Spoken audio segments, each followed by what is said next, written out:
Cajazeiras, olá Sertão Paraibano. Estamos aqui na Escrita Contabilidade. Eu vou conversar com o contador, especialista em direito tributário, sócio da empresa Escrita Contabilidade, Cícero Carneiro.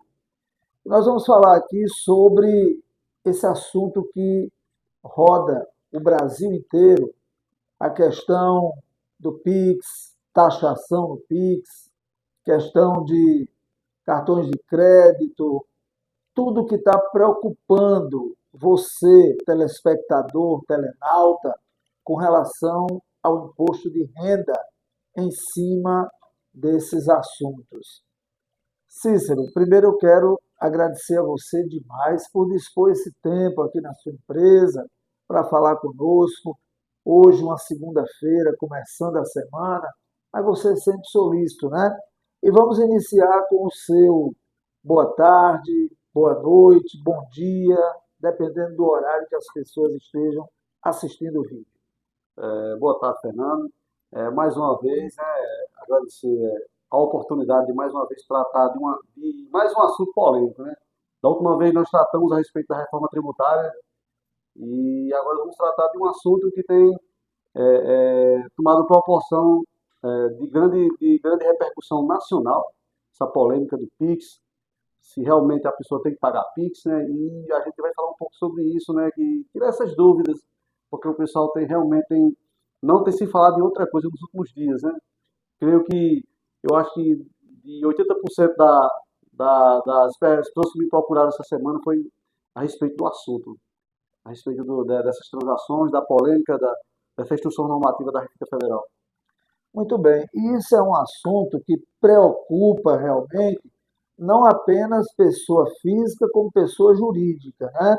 Eu queria que a gente começasse você explicando aos nossos telenautas, telespectadores, aqui do canal do YouTube, apresentador Fernando Antônio, a quem eu peço que você se inscreva no canal para estar sempre bem informado de tudo o que acontece na nossa região e até no Brasil. Afinal de contas, vai haver essa taxação no Pix? Vai haver esse aumento também na questão do contribuinte? Como é que fica isso?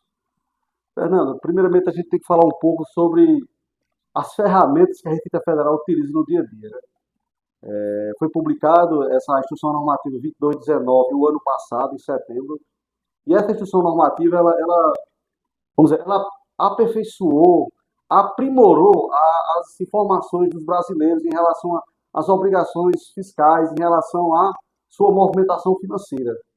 Existe uma declaração chamada FD Financeira, que são informações que os bancos enviam para a Receita Federal. E o que acontece? Dentre as empresas que eram obrigadas a declarar, houve uma relação de entidades chamadas fintechs, né? Que são os bancos digitais, sistema de pagamento, carteira de crédito, bancos, cartões, aquelas empresas de cartão de crédito. Então, assim, resumindo, o governo ele aperfeiçoou essa ferramenta da FD financeira e jogou mais entidades, mais instituições de pagamento financeiras para prestar mais informações. Vamos dizer assim, o governo ele aperfeiçoou, ele aprimorou essa declaração. E nós, como brasileiros, né, realmente estamos ficar atento a isso. E a preocupação veio à tona agora a partir do dia 1º de janeiro e quer queira, quer não, requer um cuidado de cada um de nós, de brasileiros. Eu falo porque também sou brasileiro, né, sou contribuinte, não só como empresa, mas como pessoa física, né? Todos nós temos que ter essa preocupação em relação a essa obrigação. Outra questão que foi abordada foi sobre isso, porque se vem em mente das pessoas é só o Pix. A transação financeira não é só o Pix, né? A gente tem TED, a gente tem DOC, a gente tem cheque, tem depósitos, que mais? Outras transações, transferências bancárias. Então, assim, existem várias situações de operações financeiras que essas informações elas vão para o Banco Central e, consequentemente, vai para a Receita Federal. Por exemplo, a gente fala muito sobre Pix, porque é o momento, a onda do momento, né? Mas há situações que as pessoas estão usando TED ainda, DOC, algumas situações, né? Transferências bancárias, cheques, né? E a informação que vai ser enviada vai ser uma informação consolidada por débito ou crédito. Por exemplo, eu recebi vários Pix, né, de R$ 1.000, 6 Pix de R$ 1.000, que deu R$ 6.000. Então, essa informação ela vai consolidada, 6.000 por CPF. Então, o CPF dessa pessoa ela vai ser declarada por essa informação consolidada. Não seria detalhada em virtude do sigilo, né, da informação que não pode ser detalhada em virtude do princípio da, da inviolabilidade dos dados do brasileiro. Então, não pode ser informado dados dessa operação, a não ser que haja uma ação judicial que permita a quebra de sigilo fiscal do contribuinte. Ô Cícero, inclusive, eu estava assistindo uma fala de uma pessoa da Receita Federal e ele comentou o seguinte, que na verdade já havia essa informação a partir de R$ 2.000. A Receita já recebia essa informação. E com essa mudança, o valor, por exemplo, da pessoa física deixa de ser 2 e passa a ser 5. E a pessoa jurídica, que era 10, passa a ser 15. Então, essa é a grande preocupação das pessoas, inclusive muita gente dizendo até, chegando a falar que não vai mais receber Pix. Eu queria que você orientasse essas pessoas. Por exemplo, eu acredito, leigo como sou, que um empresário que tem essa possibilidade de vender através do Pix e ele começa a dizer que não vai receber mais, obviamente isso vai interferir na receita dele. É esse o caminho? O certo é deixar de receber Pix e trabalhar apenas com dinheiro vivo? De forma alguma, Fernanda. A gente sabe que o Pix é uma realidade na nossa economia e nós caminhamos para o dinheiro digital. Vem aí o Drex, já começou a entrar em vigor o Drex, que é o real digital. Então, assim, infelizmente, isso está acontecendo em virtude da informalidade de alguns empresários, né? Porque, assim, aquele empresário que tem sua mercadoria legalizada, com nota fiscal, ele não há de se preocupar com transação financeira, nenhum tipo de transação, porque até a própria Cefaz, que é o Estado da Paraíba, ele vem monitorando notas fiscais, vem monitorando Pix, cartão de crédito. Então, assim, aquele contribuinte que tem a sua empresa registrada, seu estoque legalizado, não há de se preocupar. Infelizmente, tem alguns cidadãos que estão na informalidade, têm um pequeno empreendimento e não estão declarando o que manda a legislação. Então, assim, não há uma nova lei, né? Não há uma nova obrigação. O que está havendo é um monitoramento maior que envolve CPF e CNPJ, né? Mas a legislação, a tributação não mudou no país. Quem tem seu empreendimento, um supermercado que emite os cupons, que emite nota fiscal, que passa cartão de crédito, que recebe Pix, esses empreendimentos estão tranquilos, estão trabalhando sem nenhum problema. Agora, infelizmente, tem pessoas que estão trabalhando na informalidade ainda, que não querem pagar imposto de renda. A gente sabe que a nossa carga tributária ela é alta, isso é uma realidade, mas a gente não pode deixar de cumprir as obrigações tributárias fiscais, né, já que a lei exige, né, que quando você tem um certo valor de rendimento, tem que declarar imposto de renda, pessoa física, né? Se o seu empreendimento tomou proporção maior, você tem que abrir uma empresa, ou um MEI, né, que é o menor porte, ou um MEI, uma microempresa. Seria uma estratégia para regularizar essa situação. Muito se fala que nesse pacote que o governo recentemente divulgou, onde isentou, né, as pessoas de declarar o imposto de renda com valor até R$ 5.000, e agora justamente surge a questão do Pix, colocando que a partir de 5.000 vai haver essa informação. Muita gente diz que o governo deu com a mão e tirou com a outra. Você concorda? Olha, em relação a essa questão do pacote que o governo enviou, a proposta de aumentar a isenção para R$ 5.000, infelizmente ainda não passou. Isso vai para o Congresso ainda, vai ser votado, a previsão que seja para 2026. Coincidentemente, essa instrução normativa foi em setembro. Então, coincidiu as informações. Eu não vou dizer que o governo deu com uma mão e tomou com a outra, porque se ele tomou com a outra, mas infelizmente só começa a vigorar em 2026. Então, assim, a preocupação que nós, como contribuinte, pessoa física, já começa a partir de 2025.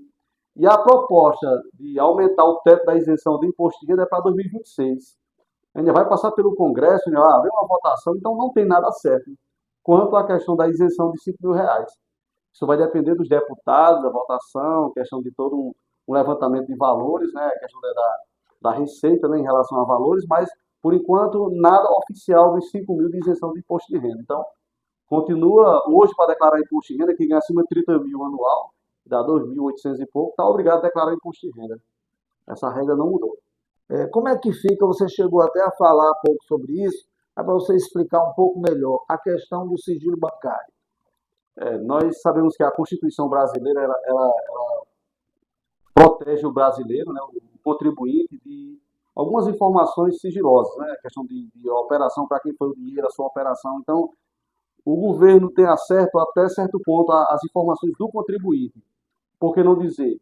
A questão do seu endereço fiscal, né, os dados como nome, CPF, nome da mãe, data de nascimento, endereço do contribuinte, até isso aí é permitido. Mas quando parte para a questão de informações, tipo, para quem foi, você fez um lançamento, um pagamento, recebeu um Pix, essa informação ela é inviolável, desde que não esteja quebrado o sigilo fiscal, né? Fiscal e bancário do brasileiro. Então, a gente sabe que existe sigilo perante a Constituição e o que vai ser informado dentro dessa declaração da FD Financeira, que é uma declaração que os bancos vão enviar por cada mês, né? Então, a movimentação de janeiro, que ultrapassar 5.000, fevereiro, março, abril até junho, então esses 6 meses vão ser informados em agosto. Então, essa informação ela vai ser semestral, baseada nas informações de cada mês. E as informações ela vai ser de forma consolidada. Então, não vai ter, eu fiz um Pix de R$ 1.000 para fulano de tal, para Fernando, para outra pessoa, para Dona Maria, para o supermercado, isso aí não vai vir. Essas informações não vão ser apresentadas nesse sistema. Vai ser consolidado, débito e crédito. Valores consolidados mensalmente. Então, essa é o que a gente viu na instrução normativa, que deixa o brasileiro mais tranquilo quanto à questão do sigilo fiscal e bancário. Como fica essa questão dos familiares que usam esse cartão, amigos? Qual vai ser o procedimento dessa pessoa? Bem, Fernanda, aí é uma situação que realmente preocupa os brasileiros, principalmente os cartões de crédito, né? Eu acho que eu recebi, a grande maioria das indagações era justamente o cartão de crédito, né? A gente sabe que o governo, com essa fiscalização, né, esse monitoramento, isso vai pedir vai querer que o contribuinte ele se preocupe com essa informação, que ele tenha cuidado com o que ele está emprestando, os limites, né? Porque é o seguinte, você falou R$ 10.000, eu ganho 10 mil, faço e uso um cartão em torno de R$ 20.000 por mês, né? Isso, quando ele cruzar as informações das administradoras de cartão de crédito, isso eu posso ser notificado, o contribuinte pode ser notificado para dar uma explicação de que se trata. Alguns especialistas orientam que esse contribuinte ele guarde provas, tipo notas fiscais que foram utilizadas para compras. Por exemplo, uma pessoa pede para comprar um celular, uma televisão, né? E eu acabo usando praticamente o meu limite de cartão de crédito. A orientação que se tem de alguns especialistas é que emita a nota fiscal em nome daquela pessoa que comprou. Para você ficar respaldado e dizer, ó, foi no meu cartão, mas é de fulano de tal. Eu vou ter uma nota fiscal que prova essa operação. Porque assim, isso não quer dizer que você vai ser notificado, você vai ser multado. Mas você pode ter a possibilidade de você ser notificado pela Receita para dar explicação de que foi essas transações. Porque, obviamente, você vai ter vários Pix recebidos de parentes, né? Quando é de esposa, marido e mulher, beleza, tranquilo. Agora, quando é de terceiros, um parente de segundo, terceiro grau, mas quando é da mulher que faz na sua declaração de imposto de renda, está no mesmo grupo familiar, beleza. Mas quando se trata de uma pessoa, até um colega, um amigo, você vai ter que ter esse cuidado dobrado, né? E de preferência evitar emprestar seu cartão, depois dessas mudanças aí, porque quer queira, quer não, requer uma atenção dobrada com o que vem pela frente. Ninguém sabe, ninguém tem bola de cristal, o que o governo pretende com isso daqui para frente. Muita gente se preocupa, tá certo? E chega a dizer o seguinte: olha, se cair na malha fina agora, o prejuízo vai ser grande. Procede isso? Olha, é mais uma ferramenta que o governo está utilizando, certo? Mas a gente não precisa fazer terrorismo, né? Obviamente que toda malha fiscal tem um motivo. Por exemplo, O governo agora criou uma ferramenta para os médicos. Eles vão ter que declarar recibo digital. Então, tinha muitos profissionais, pessoas que declaravam imposto de renda, usavam recibo de alguns médicos, profissionais, médico, dentista, psicólogo, profissionais da saúde. Eles forneciam o recibo e muitas pessoas caíam na malha, porque o recibo aparentemente não cruzava as operações, e agora com um sistema chamado Receita Saúde, é uma declaração nova a partir desse ano, então já é outro meio que alguns profissionais liberados vão ser fiscalizados. Então, assim, isso não vai mudar a questão da malha, a malha fiscal vai existir, né? E a tendência é que o governo tenha mais base de informações, que ele vai saber se aqueles rendimentos é compatível com o que você declarou no seu imposto de renda. Obviamente, se eu declarar uma renda de 100 mil e lá tiver 500 mil de entrada e saída, né? Isso pode despertar para dar explicação. Se eu vendi algum bem, se é algum imóvel, eu comprei alguma transação fora da atípica, uma transação atípica que o brasileiro pode acontecer, mas que vai haver um controle mais eficiente, né? Um controle maior e um aprimoramento que eles chamam. Foi aprimorado as ferramentas da Receita, né? A Receita Federal, só para a gente concluir, né? A Receita Federal tem um computador chamado T-Rex, né? É o nome de um dinossauro. Esse computador tem a finalidade de armazenar dados dos brasileiros, né?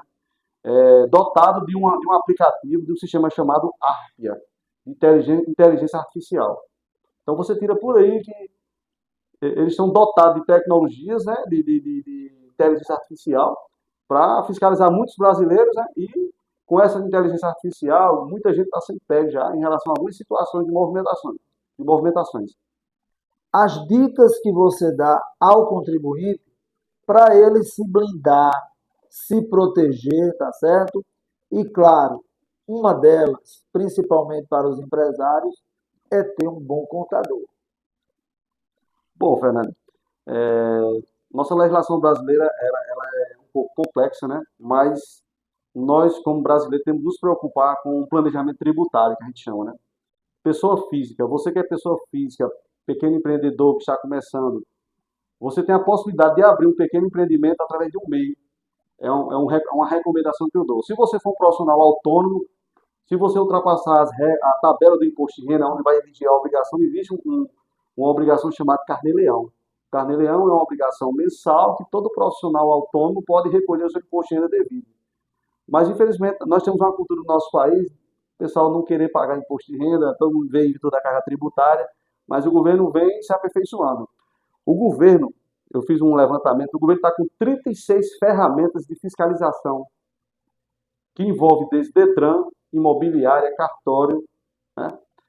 Os cartões de crédito, os bancos, né? E assim, as declarações, notas fiscais eletrônicas, N notas fiscais, sistemas dos médicos agora que entrou, a Receita Financeira. Então, assim, tem se fechado o cerco em relação às informações. Nós caminhamos para uma época em que a declaração de imposto de renda já vai vir praticamente pronta. Eu vou só confirmar se ou não, se eu concordo ou discordo de alguma coisa. Já tem algumas situações que você consegue trazer a declaração pré-preenchida, mas nós caminhamos para uma situação como já existe nos Estados Unidos. E você só faz confirmar se ou não, se contesta alguma coisa, mas nós caminhamos para essa situação. Então, o que eu oriento aos pequenos empreendedores que se organizem, né? Abram um CNPJ, se você estiver na informalidade. Quem for empresário, se preocupe em faturar essas vendas, porque tanto o governo estadual, como o governo federal, como o governo municipal, são os três entes federados, que a gente chama, né? Que arrecadam os impostos, né? Todos os três estão interessados em receber informações, né? O estado da Paraíba já vem monitorando cartão de crédito. A Receita Federal agora está entrando no embalo junto com os bancos, né? O município também não é diferente. O município também tem poder em pedir relatórios da Receita Federal para confrontar faturamento de empresas. Então, o que a gente orienta é que o contribuinte esteja consciente em relação à sua carga tributária, a questão do seu imposto, a questão do seu faturamento. A sonegação é algo que existe no nosso país, a gente não pode fugir da realidade, mas que o governo tem que estar usando estratégias para diminuir a cada dia, né? A nota fiscal eletrônica foi uma delas. Com a entrada da nota fiscal eletrônica, o governo dobrou mais que a receita, por exemplo, aqui no estado da Paraíba, com a nota fiscal eletrônica, porque o governo começou a arrecadar mais o ICMS fronteira. E assim não é diferente dos outros tributos, né? A gente sabe que quem trabalha com produtos importados tem que ter maior cuidado. Essa é uma categoria que tem sofrido bastante, a galera do celular, a galera que trabalha com produtos importados. são pessoas que muitas das vezes compram sem notas fiscais e fica difícil provar essa transação. Então, vai ter que rever até os fornecedores, né, para não ter problema com o seu ramo de atividade e não ter penalizado lá na frente. Muito bem. Agradecer aqui ao contador, sócio proprietário da Escrita Contabilidade, Cícero Carneiro, e recomendo que vocês assistam essa entrevista, compartilhem, porque são informações importantes, verídicas, de quem sabe o que diz. Por favor, finalize dizendo o seu Instagram. O meu Instagram é Cícero Carneiro, CZ, né? Se vocês quiserem, podem acessar lá, eu vou ter alguns conteúdos, eu gosto de postar. Como também tem o meu contato, o WhatsApp, 83 99151 9028.